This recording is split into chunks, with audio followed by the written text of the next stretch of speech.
တော်စင်ဓမ္မမိတ်ဆွေများရှင်ပွင့်တော်မူကြကုန်သောဘုရားရှင်ကိုတော်များများ၏သာသနာတော်တွင်ဩဝါဒပါဠိမောက်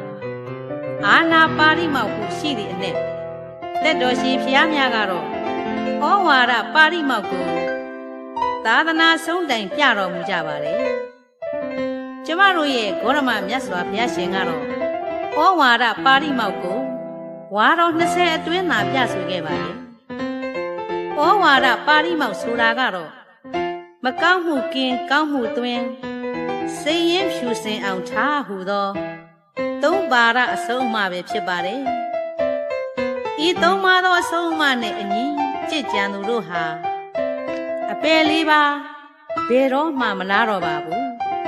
မြတ်စွာဘုရားရဲ့သားတော်ယဟန်ရှင်များသည်လည်းဤတရားသုံးပါးကိုပညာအသိဖြင့်အသက်ပေးစောင့်ရှောက်ကြပါလေဘုရားရှင်ကိုရောမြတ်ကြီးဤဩဝါဒပါဠိမောက်ပြတဲ့နေ့ဟာဖြင့်တပူရဲလာပြည့်နေပဲဖြစ်ပါတယ်ရှင်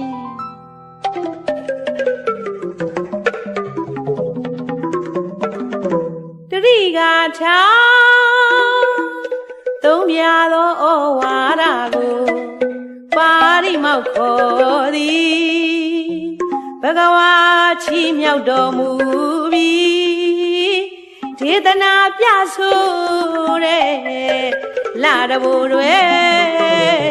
ပုံနမီသုံးလောကမန်ကူတရားမှုအဆူဆူသည်ဩဝါဒချီးမြှောက်ပါဠိမောက်ပြတော်မူသည်ခန္တီပရမံတဘောတိတိခါစချီဝိသိခာရမဂရိစိတ်ဖြာပြဂါထာတော်ဖွင့်သည်ဖွင့်တော်မူကြသည်မြတ်ဗုဒ္ဓအလီလီနှုတ်ကပအဆုံးမထုံးဓမ္မတူညီဖွင့်တော်မူကြသည်မြတ်ဗုဒ္ဓအလီလီနှုတ်ကပအဆုံးမထုံးဓမ္မတူညီသက်တော်ရှိဖယားများသာသနာဆုံးတိုင်ပြတော်မူလေသည်ပထမဘောဓိခေါ်သည်ကျမတို့ဖယားကဝါတော်20တွင်ပြလေသည်